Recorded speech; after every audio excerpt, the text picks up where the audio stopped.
kawan-kawan, selamat datang di channel Mimin. Semoga channel ini bisa menghibur kawan-kawan ya. Bagi yang penasaran, kalian bisa langsung ke videonya. Battle Throw to Heaven.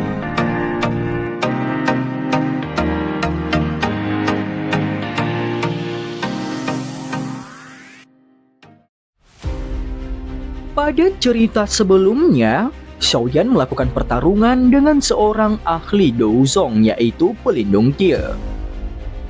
Xiaoyan terlibat dalam pertarungan sengit. Rantai hitam milik pelindung Tie segera menembak ke arah Xiaoyan. Namun saat hendak menyerang Xiaoyan, ruang di mana tubuhnya berada tiba-tiba menjadi terdistorsi. Jalur rantai yang semula sempurna hancur mengikuti ruang yang terdistorsi itu. Itu akhirnya melewati tubuh Xiaoyan dan menembak pergi.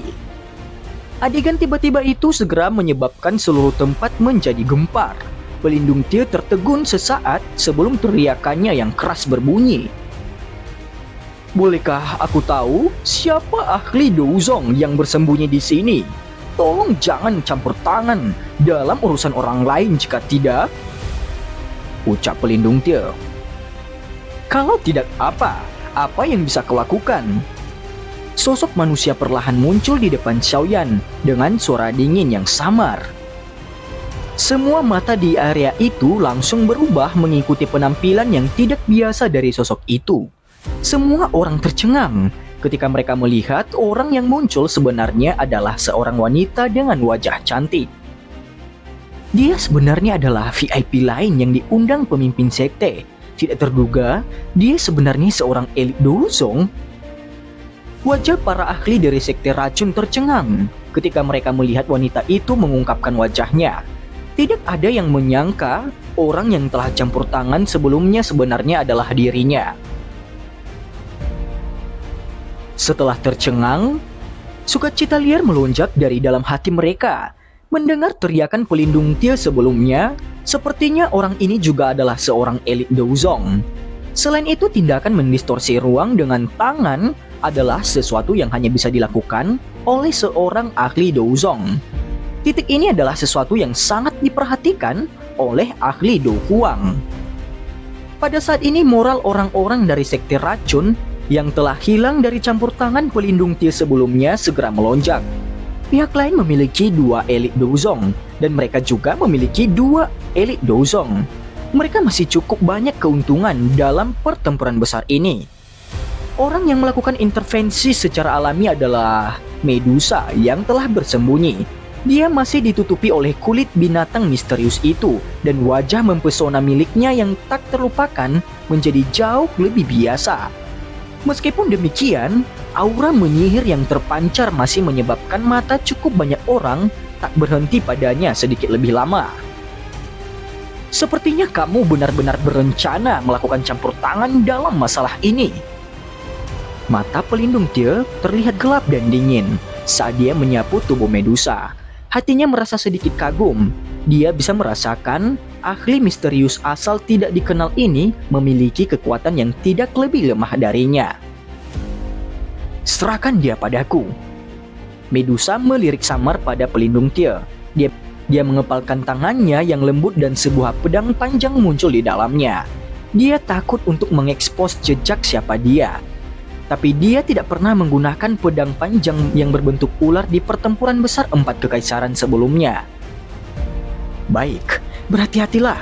Aku akan datang dan membantumu setelah aku menghabiskan orang ini. Xiaoyan mengangguk. Tatapan jahatnya melirik Sisan yang turun ke kondisi tercengang karena munculnya Medusa. Tenang, aku tidak akan membiarkan dia lari. Aku tahu target perjalanan kamu ini adalah dia. Wajah Medusa terangkat sedikit. Meskipun penampilannya saat ini tidak bisa dibandingkan dengan sebelumnya, tapi masih memiliki pesona yang tersisa. Xiaoyan tersenyum dan mengangguk. Tatapannya yang gelap dan padat melihat pelindung Tie sebelum perlahan melangkah mundur. Sungguh wanita yang sombong.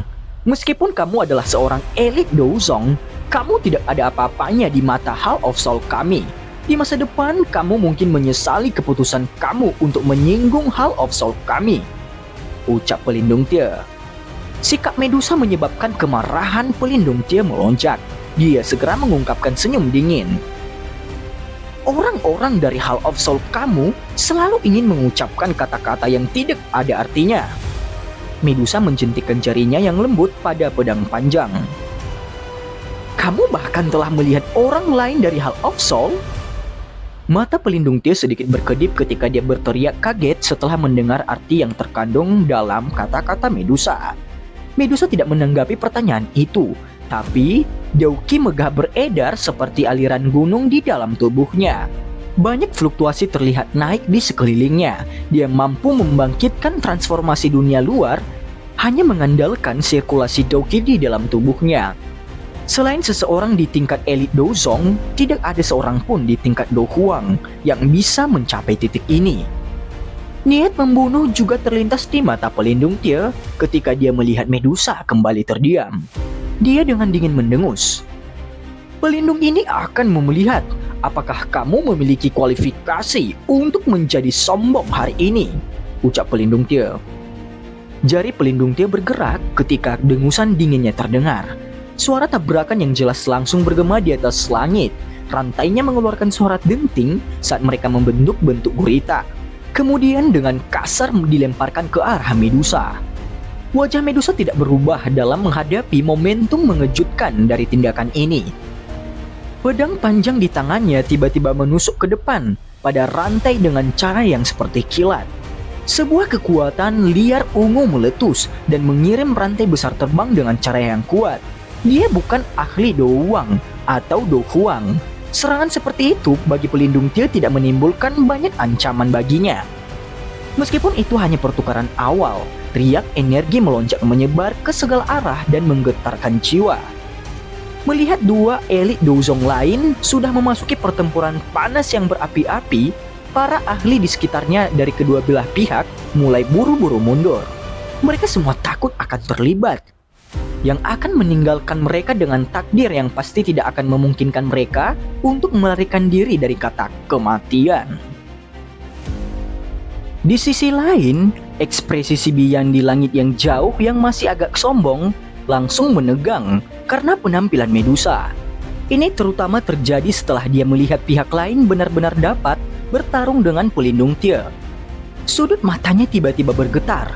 Sesaat kemudian, dia akhirnya mengalihkan tatapannya ke dokter peri kecil saat dia berkata dengan suara yang gelap dan dalam.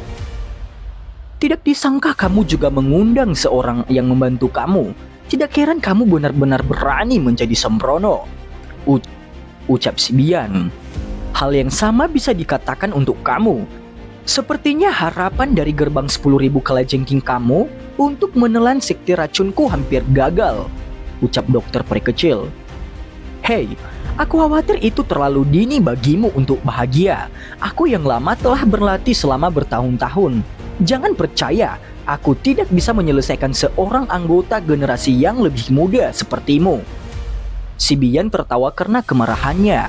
Tongkat berjalannya dengan keras membanting udara kosong dan pakaiannya jadi robek. Tato kalajengking berwarna darah muncul di dadanya setelah pakaiannya robek. Tato kalajengking berwarna darah muncul di dadanya setelah pakaiannya menjadi robek. Kalajengking darah itu seperti makhluk hidup dan dipenuhi dengan aura jahat yang ganas. Tingkat kekejamannya tampaknya bahkan lebih besar daripada kalajengking iblis langit 4 sayap dari sebelumnya. Apalagi ini hanya sekedar tato. Jika itu adalah hal yang sebenarnya, kemungkinan itu akan menjadi lebih menakutkan. Darah setan kaisar kalajengking? Mata dokter peri kecil mengamati tato berwarna darah itu. Itu tidak tampak jauh berbeda dari kalajengking biasa. Ekspresinya berubah drastis. Hahaha. Tidak lama setelah aku yang lama ini maju ke kelas Dozong saat itu, aku beruntung bertemu dengan Raja Salak Darah Iblis yang terluka parah dan juga kebetulan akan melakukan terobosan ke kelas Dozong. Setelah menghabiskan banyak upaya untuk membunuhnya, aku menyempurnakan darah dan dagingnya sebelum menyegel rohnya ke tubuhku. Ini dapat dianggap telah secara bertahap disempurnakan selama bertahun-tahun. Hari ini, aku akan membiarkan kamu menjadi yang pertama untuk mencoba kekuatan keahlian roh darah 10.000 kalajengking kami dengan kekuatan penuh. Si Bian segera tertawa saat melihat ekspresi tertegun dokter peri kecil. Segel tangan si Bian berubah tiba-tiba saat tawa dinginnya terdengar. Orang bisa melihat tato kalajengking darah di dadanya bergoyang lebih. Benang-benang itu mulai memasuki tubuhnya mengikuti pintu masuk tato. Tubuh si Bian menjadi kembung. Kedua tangannya sangat terdistorsi. Sesaat kemudian, tulang putih yang padat menembus kulitnya. Itu bergetar sebelum berubah menjadi 2 penjepit besar berwarna darah. Penyempurnaan itu masih berlanjut. Pada saat itu, tiba-tiba berhenti. Si Bian telah berubah menjadi monster yang setengah manusia dan setengah kalajengking. Seluruh tubuhnya berlumuran darah dan aura brutal melonjak ke langit. Wajah dokter peri kecil itu serius ketika dia melihat si Bian yang auranya sangat melonjak. Si Bian saat ini kemungkinan sebanding dengan bintang 5 Douzong. Wanita racun langit, hari ini aku akan membiarkan kamu menjadi orang pertama yang merasa terhormat merasakan keahlian asli dari iblis roh darahku ini. Sebuah penjepit besar berwarna darah diarahkan ke dokter peri kecil. Wajah si Bian mengungkapkan kebimbangan. Aura jahat yang tiba-tiba melonjak ke langit secara alami menarik perhatian semua orang. Wajah mereka berubah ketika mereka melihat tubuh si Bian yang bukan manusia atau kalajengking. Ekspresi orang dari sekte racun berubah menjadi putih. Aura orang tua itu menjadi meningkat ke puncak bintang 5 Douzong. Itu sudah melampaui dokter peri kecil. Dengan cara ini, dokter peri kecil pasti akan kesulitan bersaing dengannya. Xiaoyan mengamati ke arah dokter peri kecil. Aku harus pergi dan membantu dokter peri kecil terlebih dahulu. Jika tidak, ujungnya tidak akan bagus. Tubuh Xiaoyan bergerak tiba-tiba saat pikiran ini terlintas di hatinya. Namun dia baru saja akan terbang ketika sosok manusia menghadangnya. Tawa dingin dengan cepat diteruskan. Hahaha, anak kecil, kamu seharusnya tinggal di sini dengan damai. Rasa dingin melintas di mata Xiaoyan saat dia melihat Shisan yang menghalanginya.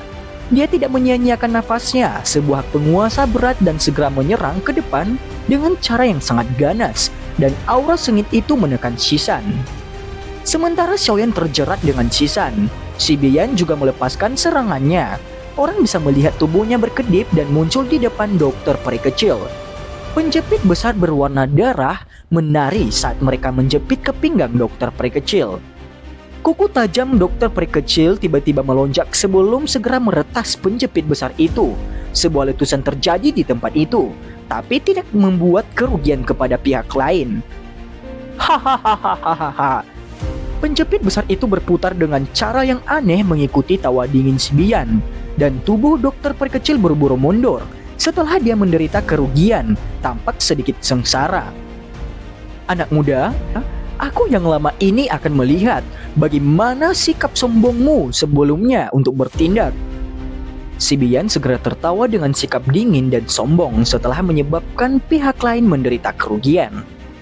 Mata dingin acuh tak acuh dokter peri kecil perlahan-lahan bergerak naik setelah melirik kukunya patah. Setelah itu dia berhenti di si Bian yang buas dan tersenyum. Tangan lembutnya diperpanjang sebelum ditempatkan ke dalam mulut kecilnya dan menggigit mulutnya dan mengeluarkan darah. Jarinya yang berisi beberapa jejak darah perlahan-lahan bergeser ke dahinya yang halus. Perlahan-lahan bergerak dan segel aneh muncul di dahinya sesaat kemudian. Senyum buas di wajah si Bian secara bertahap berkurang setelah melihat gerakan yang tidak biasa dari dokter peri kecil. Dia mengerutkan kening sementara hatinya merasa sedikit gelisah. Mata ungu keabu-abuan dokter peri kecil tiba-tiba mengeluarkan cahaya yang tidak biasa setelah munculnya segel itu. Matanya berputar, mata kirinya berubah menjadi ungu tua sementara mata kanannya menjadi warna keabu-abuan yang tidak biasa. Kamu juga orang pertama yang bisa membuat aku benar-benar melepaskan tubuh racun yang menyedihkanku. Bisa mati karena ini sangat layak untuk status kamu saat ini, ucap dokter peri kecil. Wajah si Bian berubah sedikit saat dia melihat dokter peri kecil yang seluruh tubuhnya tiba-tiba memancarkan aura aneh. Ekspresi sombong di matanya menghilang. Tubuh racun yang menyedihkan. Sepertinya apa yang dikatakan pelindung Tia itu benar. Kamu dapat mencapai tahap ini pada usia seperti itu hanya karena kamu mengandalkan hal ini. Si Bian juga orang yang berpengalaman. Dia juga mendengar sedikit tentang kehebatan tubuh racun yang menyedihkan. Dengan demikian, dia segera mendesis dengan cara yang seram. Dokter peri kecil perlahan mengangkat kepalanya. Warna di dalam matanya begitu murni sehingga menakutkan. Yang satu ungu sementara yang lainnya berwarna abu-abu. Di bawah sepasang mata aneh ini, hati si Bian tanpa sadar melompat meskipun kekuatannya. Mata abu-abu ungu mengamati si Bian, namun dokter peri kecil tidak membuka mulutnya. Dia dengan lembut mengepalkan tangannya yang lembut. Radius ratusan kaki di sekelilingnya mulai berfluktuasi. Dengan segera memutar dan membentuk sangkar yang tak terlihat. Mengikuti distorsi ruang, pandangan dunia luar terlihat telah menjadi buram. Penjara dunia racun langit, ucap dokter peri kecil. Sebuah bentuk seperti sangkar terbentuk dan tersebar dari tubuh dokter peri kecil dengan warna keabu-abuan. Wajah si Bian tampak suram di dalam sangkar ruang saat dia melihat kabut tebal keabu-abuan yang tersebar di sekelilingnya. Dia bisa merasakan kabut semacam ini mengandung racun mematikan yang bahkan dia tidak berani menyerap ke dalam tubuhnya. Selain itu, kabut ini juga sepertinya memiliki kemampuan untuk mengganggu kecepatan dan kelincahan seseorang. Dia menemukan tubuhnya menjadi lebih berat setelah penyebaran kabut racun ini. Gas beracun yang mengerikan sebenarnya mampu mencemari energi alam dalam ruang tertutup ini.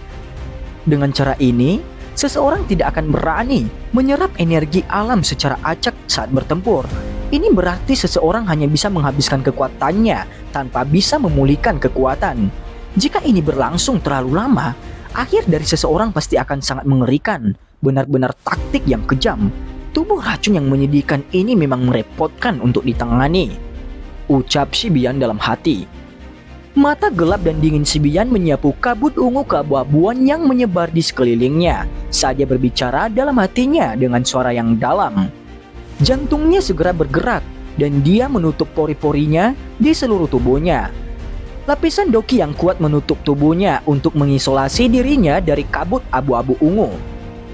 Namun setiap kali tubuh racun yang menyedihkan benar-benar meletus, itu akan menghasilkan erupsi pada tubuh racun kamu. Aku yang lama akan menemani kamu jika kamu benar-benar ingin terlibat dalam pertarungan habis-habisan, ucap si Bian. Energi berwarna darah yang megah tiba-tiba melonjak dari tubuh si Bian setelah teriakannya yang dingin dan gelap. Dua penjepit besar melambai dengan kasar. Matanya terus-menerus menatap sekelilingnya, siap menunggu dokter peri kecil yang tersembunyi untuk menyerang. Sebuah ruang ungu keabu-abuan seluas 100 kaki tiba-tiba muncul di langit yang jauh. Kabut racun berwarna keabu-abuan itu secara tidak sengaja menyebar ke tepi ruang yang terdistorsi. Cara itu seolah-olah ada 4 dinding transparan yang mengisolasi semua di sekitar mereka. Di dalamnya bisa dianggap dunia yang tertutup gas beracun. Karena isolasi kabut keabu-abuan ungu, semua orang tidak dapat melihat pertempuran di dalamnya. Meskipun Xiaoyan mencoba yang terbaik untuk melakukan persepsi spiritualnya untuk memindai bagian dalamnya, persepsi spiritualnya akan memantul kembali di tempat di mana ruang terdistorsi. Dengan cara ini, orang luar sama sekali tidak menyadari situasi pertempuran di dalamnya. Satu-satunya hal yang bisa mereka lakukan adalah diam-diam menunggu pertempuran hidup dan mati antara keduanya hingga akhir. Tatapan Xiaoyan perlahan ditarik dari ruang ungu keabu-abuan itu. Meskipun ekspresinya masih agak serius, dia setidaknya tidak lagi khawatir seperti dia di masa lalu. Melihat aksi awal dokter peri kecil itu, sepertinya dia juga menggunakan sesuatu yang menyebabkan kekuatannya melambung. Selain itu, dia secara khusus membentuk ruang tertutup di langit dan harus memiliki kepercayaan diri. Mengingat pemahaman Xiaoyan tentang dirinya, dokter peri kecil bukanlah tipe orang yang akan pergi dan melakukan sesuatu yang bodoh seperti mencari kematian dalam pertarungan. Xiaoyan menghela nafas sekali lagi di dalam hatinya. Tatapannya juga tiba-tiba berubah menjadi dingin. karena secara bertahap meluncur ke arah Shibi yang di depannya dan dia berkata, "Karena kepala Shisan sangat ingin bertarung denganku, aku benar-benar salah jika aku tidak memberi kamu kepuasan hari ini," ucap Xiaoyan. Kata-kata Xiaoyan mungkin tenang, tetapi niat membunuh dalam suaranya sangat jelas. Jelas orang ini yang telah berulang kali memblokirnya telah berhasil menerima kemarahan dan niat membunuh di dalam hatinya. Wajah Shisan berangsur-angsur berubah ketika dia mendengar kata-kata Xiaoyan. Dia segera tertawa. "Sungguh orang yang arogan, kamu harusnya merasa terhormat karena ketua ini secara pribadi bertarung denganmu," jawab Shisan. "Kalau begitu, aku akan mengundang kepala Xie untuk menyerahkan kepalamu." Sudut mulut Xiaoyan terangkat menjadi senyum ganas. Kakinya dengan keras menginjak udara kosong. Sesaat kemudian, Xiaoyan muncul di atas kepala Shisan. Tangannya dengan erat mencengkram penguasa yang berat itu karena dia dengan cepat meremukkan kepala yang terakhir. Penguasa berat membawa angin bertekanan kuat yang menciptakan desis angin. Shisan mengeluarkan dengusan dingin. Tongkat biru di tangannya dengan kuat diangkat. Itu bertabrakan dengan penguasa berat itu tanpa menyerah. Bung! Suara tabrakan logam yang jelas muncul. Tubuh Xiaoyan berguling di udara. Sayap api di punggungnya mengepak saat dia menstabilkan tubuhnya. Sebaliknya kaki Shisan terhuyung mundur beberapa langkah sebelum berhenti. Selain itu, tangan yang memegang tongkat itu tampak gemetar. Xiaoyan secara alami lebih kuat daripada Shisan dalam hal kekuatan fisik. Menambah beratnya penguasa Xuan berat dan kekuatan tubuh fisiknya yang telah mengalami penyempurnaan banyak harta alam, itu adalah hal bodoh bagi Shisan untuk memilih tabrakan secara langsung dengan Xiaoyan. Tubuh Xiaoyan tergantung di langit. Dia melihat Shisan yang lebih galak dan lebih kejam yang mengambil beberapa langkah mundur. Kilatan dingin melintas di matanya. Panas dauki hijau giok secara alami melonjak dari tubuhnya dan segera menembak ke arah penguasa Xuan berat ke segala arah. Sesaat itu, penguasa berat hitam gelap berubah menjadi warna hijau giok. Ekspresi Shisan sedikit berubah ketika dia merasakan energi besar yang diaglomerasi pada penguasa Xuan berat. Tongkat biru di tangannya menari dan membentuk banyak gambar setelahnya. Kekuatan penuh dauki dengan cepat beredar di tubuhnya. Setelah itu disalurkan ke tongkat biru itu. Setelah menuangkan dauki, ukuran tongkat biru sangat melonjak. Itu tampak seperti pilar biru. Dari kelihatannya sepertinya mereka berdua menggunakan teknik Dou yang cukup kuat. Para ahli di sekitar mereka dengan cepat mengundurkan diri dengan melihat adegan ini dan takut terlibat. Warna hijau giok pada penguasa menjadi lebih padat. Pada saat tertentu, mata Xiaoyan tiba-tiba menjadi lebih tajam. Kedua tangannya dengan erat menggenggam gagang penguasa dan pembuluh darah di lengannya berdenyut. Dia dengan kasar meretas Shisan dari kejauhan sambil dengan ekspresi ganas. Api pemecah tsunami. Cahaya api hijau giok yang lebih dari 100 kaki besarnya segera ditembak dari ujung penguasa saat teriakan bergema di hati Xiaoyan. Udara berfluktuasi berulang kali di mana api menyala, dan suhu tinggi yang terkandung di dalamnya menyebabkan ruang sekitarnya tampak terdistorsi. Tongkat penggoncang surga. Mengikuti cahaya penguasa yang ditembakkan dengan angin panas dan energi yang kuat, Shisan mengatupkan giginya dan tiba-tiba melambaikan tongkat biru di tangannya.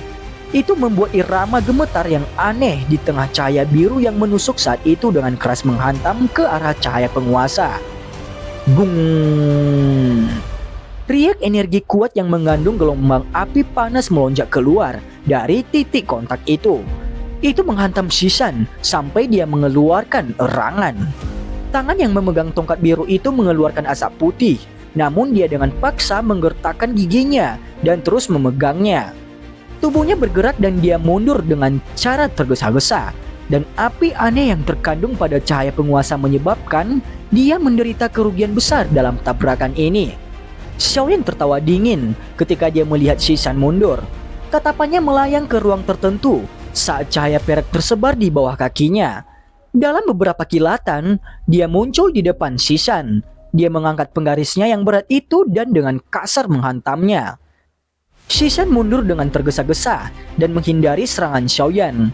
Namun sosok kecil yang cantik tiba-tiba muncul di belakangnya, sementara tawa dingin itu masih ada di tenggorokannya. Suara yang jelas itu terdengar. Hahaha.